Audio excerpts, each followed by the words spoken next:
powerful. So, um, yeah, yeah, yeah. Wherever you're gonna do it, please just do it. Okay. Well, we're live. We're live. Um, yeah, we're live, right? Yeah, we're live.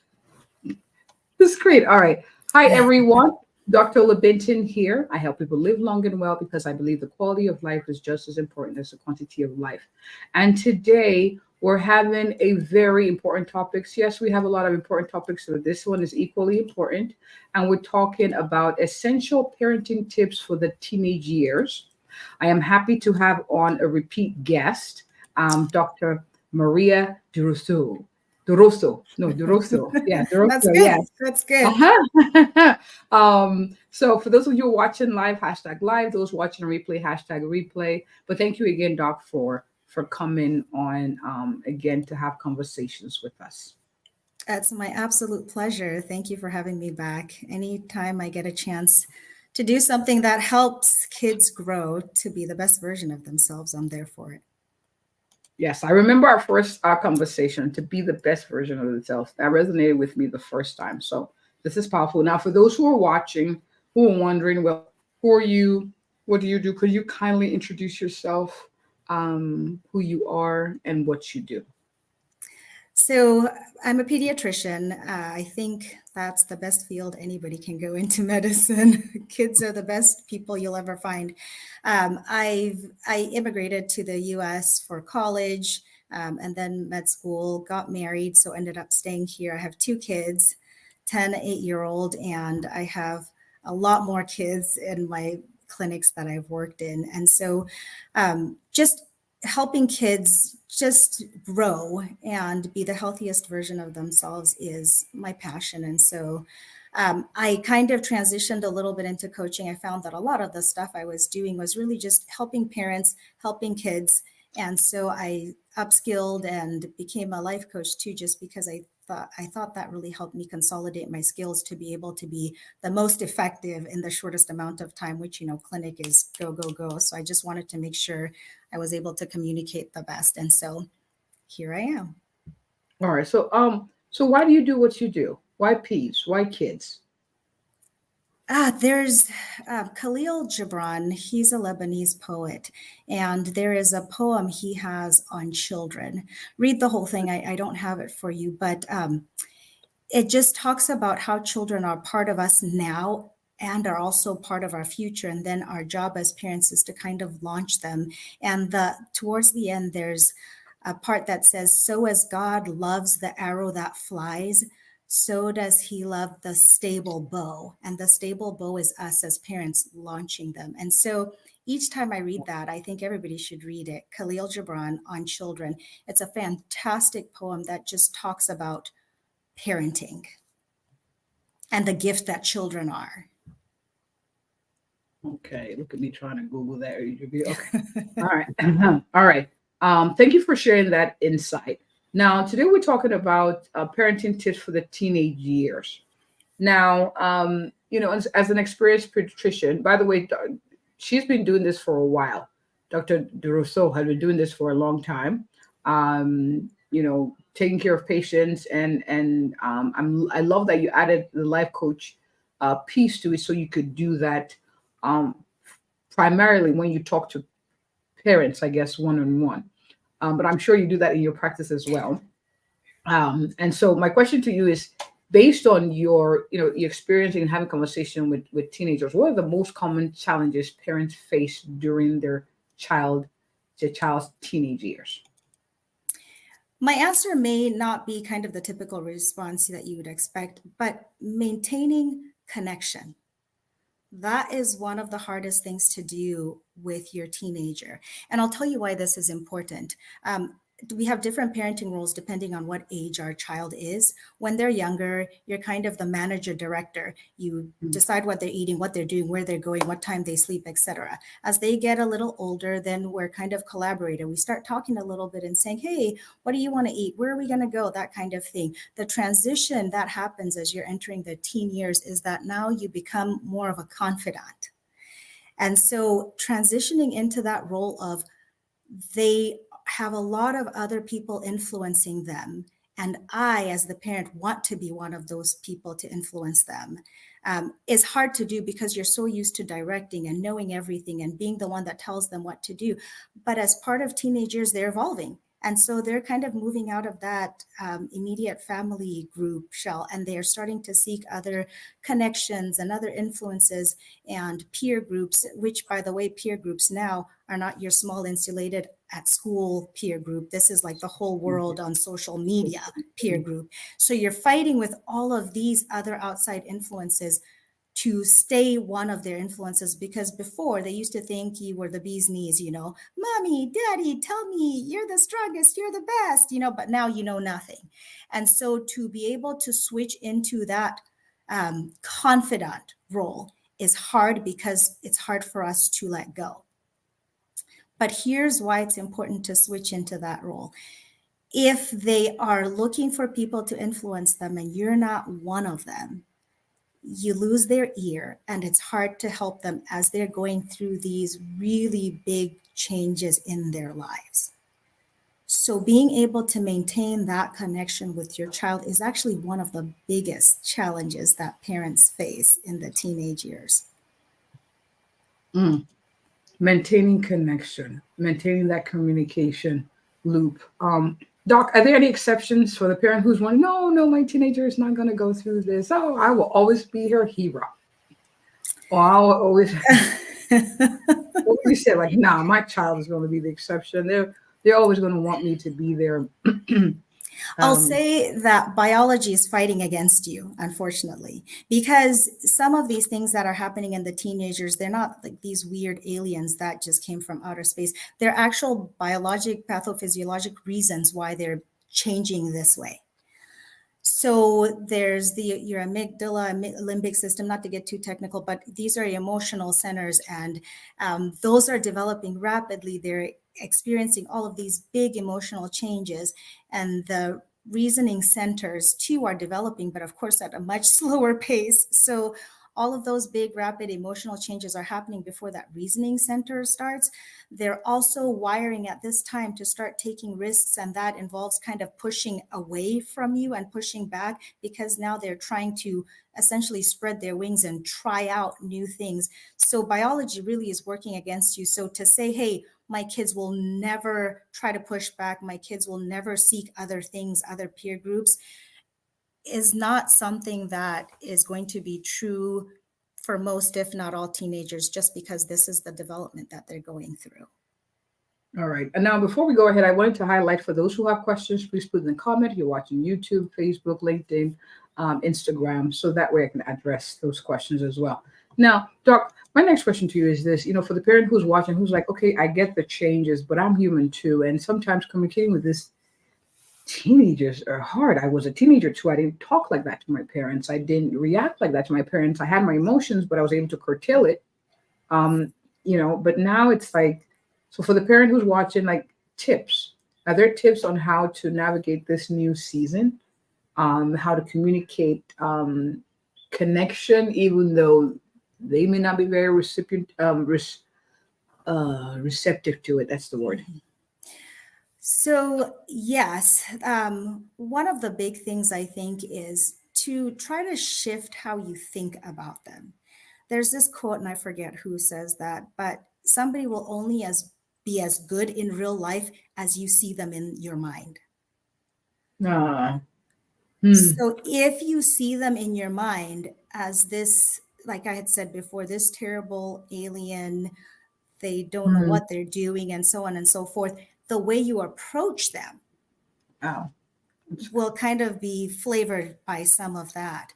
But if you just kind of get curious and say, okay, fine, I was a teenager before, but the years that I was a teenager are absolutely different than the years that this kid is a teenager. Let me get curious about their world. When they're watching some of their movies, of course, this is within reason. When they're watching some of their movies, just sit down next to them, and watch what they're laughing at. Watch what kind of stuff gets them tense. Watch what kind of stuff that they'll talk about, or, pick up the phone and text a friend, because those are the things that are influencing who they are and what they're doing.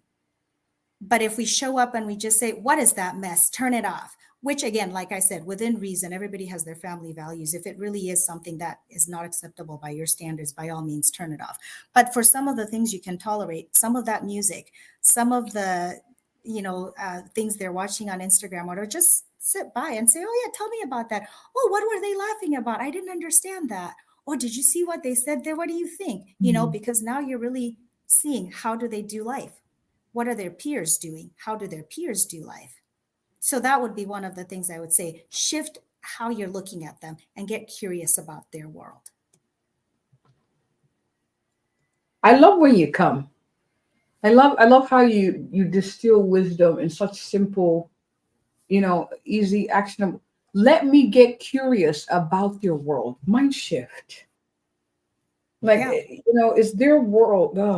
It's their world. It's their Because world. it's their world. And so an interesting thing, I'll have parents will bring their teen in and say, Dr. D, you got to talk to them. They're just in their room all day long. All day long. They don't want to come out and they're just on that thing. Well, guess what happens when they come out? Why are you wearing that? Put that hoodie off your face. What did you do today? Did you immediately they feel attacked. And so I'll have teens tell me, I don't want to come out of my room, because the minute I come out of my room, either they're somehow preaching at me or whatever, and they don't talk to me. They don't see me. They don't try to understand, my world. And we've all heard this. And I've been known to say stuff like that. Like, what do you have in your life to be so stressed out about? What's happening? I remember in my day, we used to walk up the hill both ways in the snow, that kind of thing, And so we're just kind of preaching about to them, but we're not curious about what it is. Because again, if we go back to our goal of maintaining connection, you cannot maintain connection with someone that you don't know.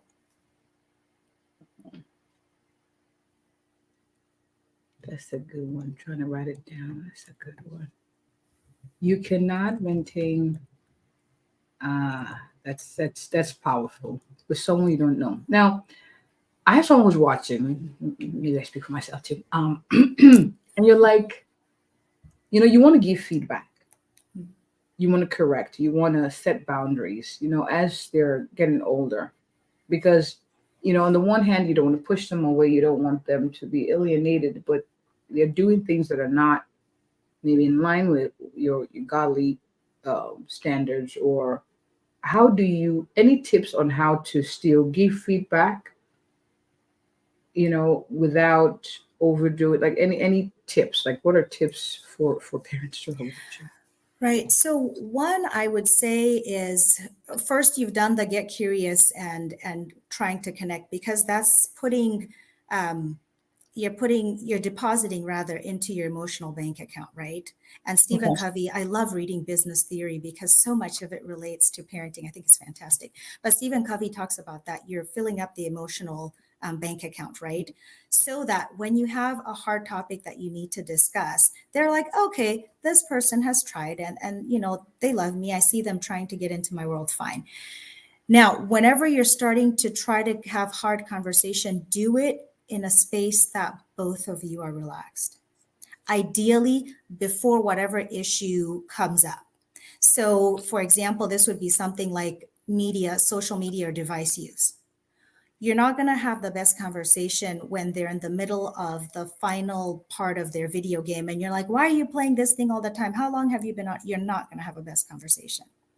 So if we're just hanging out some afternoon or whatever it is, we're driving back from school, something, just say, hey, let's talk about a social media contract or a device contract. What do you think is a healthy amount of time to use it? How can we say, and I recommend for parents, what does normal life look like? I'm okay with you using some of these devices so long as normal life still happens. Well, what's normal life? You still have got to go to school. You still have to do your work, your chores. You've got to sleep. You've got to be able to eat dinner. And if, that's a family value, sit at the table or whatever. What do you think is part of normal life? Well, I'm okay if I go to bed by, 11. Oh, okay, well, honey, I think maybe whatever it is, but you kind of bargain it out, right? What does normal life? So if normal life stops happening, then what do we do?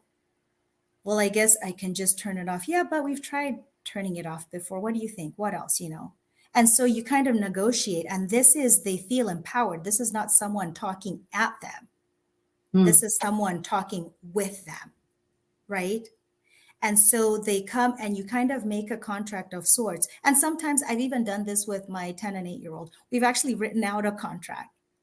They write it and I sign it and their dad signs it. And so then when it comes down to, okay, dude, for the last 3-4 nights, you've been going to bed past midnight. We had talked about normal life, and part of normal life we agreed was being in bed by a certain time. So it looks like normal life is not happening. What have we decided would happen when normal life is impacted? Well, we said we were going to put the phone in a phone basket. Okay, so this is what I'm going to do to help us both live up to what we agreed to. Right? So that's a different conversation than I told you, you need to, and so on. Because now they can't say you're a terrible person and you're ruining their life. You're just upholding a contract that you both agreed on. Both agreed to. Right? And I like the voice switch. Oh, it was good. that was good. I want to tell you that was good. Now, Doc, my next question is this, and it's so interesting. I had this conversation, actually a very close friend, where I was saying, social media, and he gave feedback. He said, you know what, we can't run away from it. That's this new age. That's their thing. But are there tips you have or advice for parents when it comes to teenagers and social media use? How do we acclimate to this new way of, like, essentially, he was telling me, he said, this is their version of playtime. We played outside, we threw, played with rocks and, ran, and no, this is their. So what are your thoughts or feedback for parents as we navigate this social media world? The balance of it, Doc, the balance of it. Any tips? Right. So there's a lot of information coming out now, and I see it on the front lines. Overuse of social media definitely is impacting teenage mental health. So I would advise caution and limit amount of use. So even if this is the one place that they'll probably give you a lot of pushback, but I would take the pushback and say, you know what, this is what we're doing, and this is part of normal life. We're limiting it, Now, it's fair if we're going to ask them to limit how much social media they're on, we do have to offer them alternatives, though. I don't think it's fair to say, stop doing that, and then we're just going to sit and stare at each other. They do want places to be able to engage in activities. So if they're going outside, but we're going outside as family time, we've said, hey, this is our family value. We're all going to walk together, or we're going to play some kind of board game. As silly as these sound, kids actually do engage. And the thing is, I recently had a teenager where I suggested these things. And of course he was like, but the mom came back a little while later and she was saying, there's one night I almost skipped family game night. And then they were the ones that were like, well, didn't you say we have to do this? And so they held her accountable for what she had said. So there's alternatives we can provide. But I would say, though, social media is one place that I would put my foot down in as far as limiting how much time they're spending on that, and just kind of talking with them this is what an exercise that I suggest to have them catalog it. What are the sites or the things that they're watching or who they're following that leave them feeling energized, feel them feeling excited about doing something, trying something new or whatever it is. And then what are the things they follow that make them feel blah? And just say this word, they'll understand. You walk away feeling blah. Have them just catalog it for themselves and say, okay, there's a lot of times that I'll spend on there and I walk away feeling blah, right?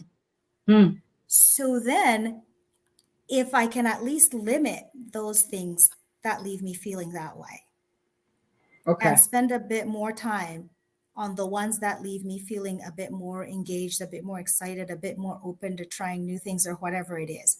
But just have them catalog that themselves. They don't have to come back to you and report back, but just say, hey, so look at that impact. And they'll know they might not agree with you or even share like, yeah, hey, I get what you're saying.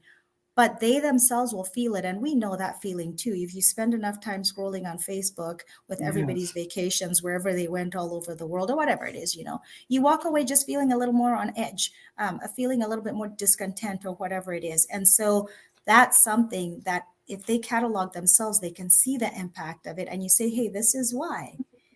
So if we can do something else that will leave us a bit more energized, a bit happy, a bit whatever it is, let's try to focus on these things.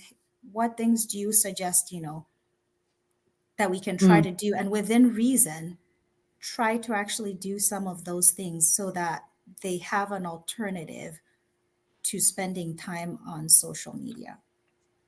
I found that to be a sweet spot. So between piano and trying swimming and just finding other things or card games, the talking points, like it's a lot on the parents. I'll be honest with you, but we can't take out the social media and not give them something else to engage because kids don't like to stay idle. And that's the challenge.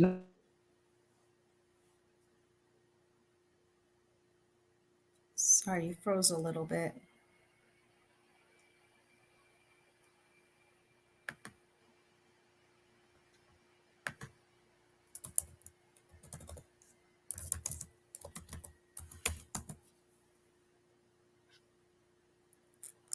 I don't know if I'm still live. I can't hear you. If you can see me.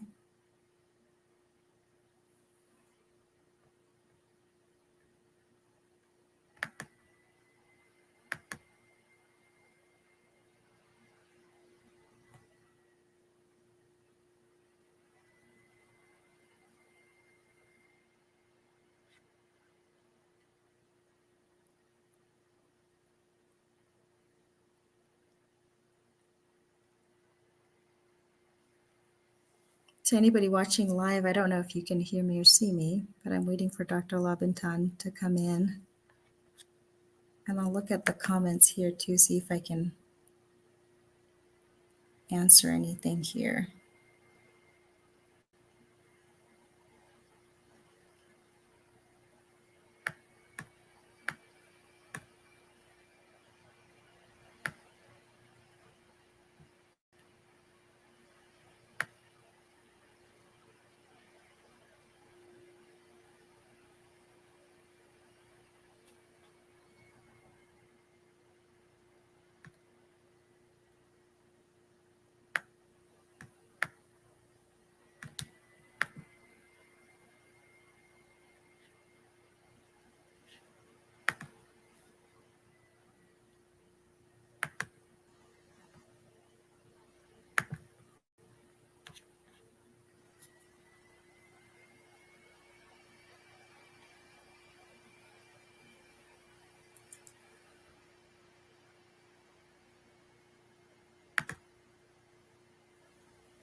I am so sorry. My internet just decided to Oh, leave.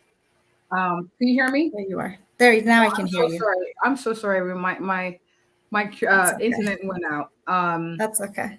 So the question was before I went off was is it too much to take out the social media? Say no what no social media. You know, it is a tough one, but it's actually not, if you're able to, that's not a bad idea.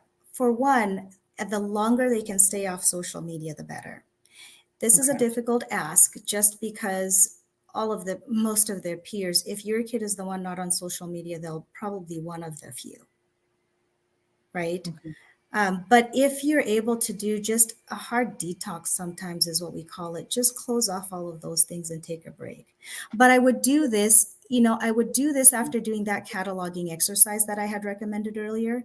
Just let them see, even though they won't necessarily admit to you, just let them catalog that and say, hey, how do you feel? Catalog these. What are the ones that when you follow them or you're watching or scrolling through, what leaves you feeling a better version of yourself? What leaves you feeling a lesser version of yourself? And just have them look at it. And kids, they can respond to this kind of concrete thing. We just say this is bad. What do you Hmm. mean it's bad? But what are the ones that leave you feeling more anxious? What are the ones that leave you feeling more, stressed out? The ones that brought a bunch of drama. There's always that one person you comment, it spins into this thing, and they start understanding and seeing that. And they're like, yeah, you know what? It does make me feel this way. And there's a great video to watch, Childhood 2.0. If you can put that in the chat. Part of it was done by a pediatrician. I forget her name, but I think it's a fantastic one to watch. It's a lot of teenagers in there, and they're giving great feedback to each other and just watching and saying, hey, remember how we talked about normal life? You're 7 hours on this thing. How is that impacting normal life? Right? And let them see it for themselves. And then say, why don't we kind of do this? Now, this is the part where it's a little hard to, we've got to model some of this to them. We can't say, Ooh. put down your devices and great, we're doing our emails, it's related to work or whatever it is, but we can't tell them, hey, unplug if we're constantly plugged into something, right? Wow.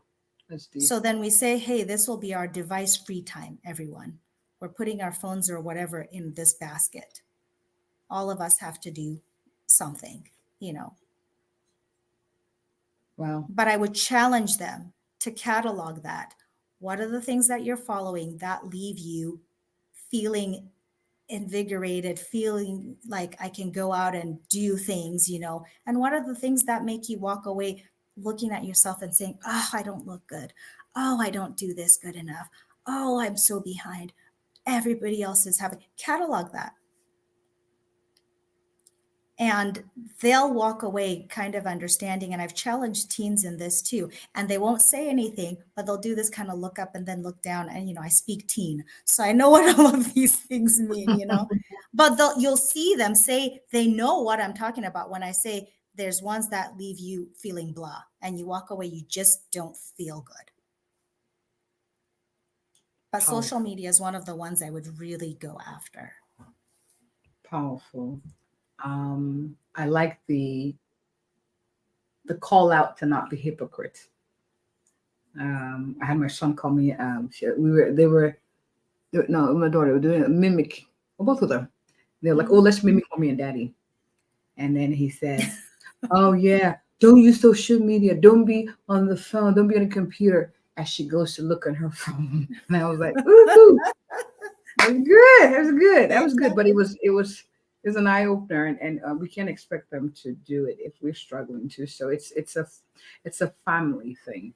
But thank you for the call out, man. I didn't get to even finish my questions, Doc. This was really good. This was really, really good. So many things to glean from here. So many things for us to take home and implement. The cataloging, I love the setting boundaries when it comes to social media, because we're seeing the effects in children, and the big rise in mental health crises, if that's the Right. word. If I can add one more thing. Yes, please. One of the questions that I think is absolutely fantastic, going back to how you were asking about how do we set boundaries and how do we just kind of engage with them with tough issues. One question that I think is fantastic, and I tell people to use it all the time. If you were the adult, what would you do? Ooh. So when they're saying, oh, that's not fair, or how come, whatever it is, just say, hey, if you were the adult, what would you do? The reason this question is so fantastic is that the teenager now has to walk through certain processes, right? Well, I would just let you stay out till past midnight. Oh, okay. Well, if you did that, then it means that, you're sitting up waiting for the kid to come in and you have to go back to work the next morning. So you're missing out on sleep and so forth. Okay, well, I guess, but I would just say maybe they should text me. But yeah, you have to think about some areas that you're in. There's no reception and what. And so now they're having to start to give answers and think things through. And the curious thing, one, it'll make them think through it, and maybe they'll come back to the same decision that you made. And then this time they won't think it's because you're terrible and you're ruining their life. They'll actually say, okay, I see how this makes sense. Or two, and which we've got to be open to this, is they might offer us an alternative that we hadn't thought of. Like they could start problem solving in a way that we might not have thought of. And so sometimes they open up things and we say, okay, well, that's a way that we could try to do it. Why don't we give it a try and see if that works out? But this way they feel empowered, and this way they feel like they're part of the conversation. And this way, you're not just someone throwing out arbitrary consequences. You're now partnering in this idea of how do things go? How will things work? What are the logistics that I'm thinking about in my brain when I come back and say no? That's right. And if you can help me process through those logistics and we can figure out a different way, fantastic. If not, then this is the reason why I'm making this decision. Well said, Doc. I like it. I like it. I like it. I love it. If you were the adult, what would you do? Take a walk in our shoes. Okay. Love it. Doc, this was great. We're going to have you do this again in a couple of months. Probably 3 months thereabout. I will reach out to you. That's okay with you. I asked live, so you can't say no. I don't think I had enough time. There's so many things, but inside that teenager, there is a heart of gold. If we just work on trying to find ways to get curious about their lives, find a way to connect with them, and just be able to enter that world, we will get to the other side. They're not these random aliens that have suddenly dropped into your homes. As hard as it is to deal with them, sometimes it's even harder to be them. So give them a measure of compassion. Pick a moment in your day somewhere where you just focus on loving them, because it'll add to your emotional bank account, both theirs and yours, to keep going and working together. But we got this. We can do it. You know, so interesting. My wrap up was going to be any words of encouragement, and you honed it. So thank you. Thank you big time. And I have people who are watching who are like, wait, she's a repeat guest. I haven't seen her before. How can I connect with her to get more content from her? Probably have her come speak on their platform to other parents who are going through, the season and need advice of hope as well. Doc, where can people find you? So because I'm old school, the easiest place is Facebook. I'm also on LinkedIn. I once in a while, on Instagram and so on, but I'm not really good at it. But Facebook, for sure, that's a place that you can find me. I am happy to speak to anyone on whatever platform, just because, like I said, anything that I can do to support teenagers, especially as they're going through these transitions, I'm happy to. And then I do life coaching as well. Some parents will reach out and do, one-on-one. If there's something that you're going through and you just need some sessions with me, I'm happy to do that too. But also I'm in clinic. So if you're in the Iowa area, you can come see me there too. Look for her. Come find her. So I put your information, your Facebook page, your coaching page as well. Those are the two links I have. And Doc, you have a book. Were you going to share that? Can we talk about that a little bit? Oh, real quick. So I did write a children's book. That was one of my goals for last year, and I'm so excited. It is focused on young children with ADHD, kind of a way to start talking as parents with your children on understanding ADHD. And a lot of things that we do with ADHD is around the child, to the teachers and so on, but never from the child. And so this is what I was hoping to do with this book, is to give kids language to understand themselves and what's going on, and have a way to just put it all together and have conversations with the parents to help them through. I love it. And the name of the book is This Going to End Well, correct? Yes. All right. And I put it on the at the bottom of the screen, and it's in the comment as well for you all to reach out. Dr. Duroseau is a phenomenal physician. I know what I'm saying. I watch her content. I'm a big fan. I stalk her. I stalk her openly. She knows that, so I don't hide it. Well, thank you. You are just a joy to watch. I don't think I've seen a picture of you that I'm not like, oh, look at her, and it makes me happy. Good. Awesome. Thank you. Thank you so much, Good. Doc. And thank you all for watching. The feedback, the questions, this lets us know that this content is meaningful for you. It's helpful for you. I have a big favor. Please share this to parents of teens, aunties of teens, uncles of teens, grandparents of teens on tips on how to help our teenagers and help ourselves actually navigate this season. Okay, like she said, there's gold in there. They There's haven't gold in there. changed. There's gold in there. There's gold in there. But thanks again, Doc. This was good. This was rich. Thank you, big time. That's my pleasure. Take care, everyone. All right, everyone. Have a good one. As always, like, subscribe so you can get more content like this. And as always, if you're looking for an awesome, a thorough, and compassionate family physician in the Mansfield, Texas area who will have conversations like this to help you live long and well, I am she. Have a good one, everyone.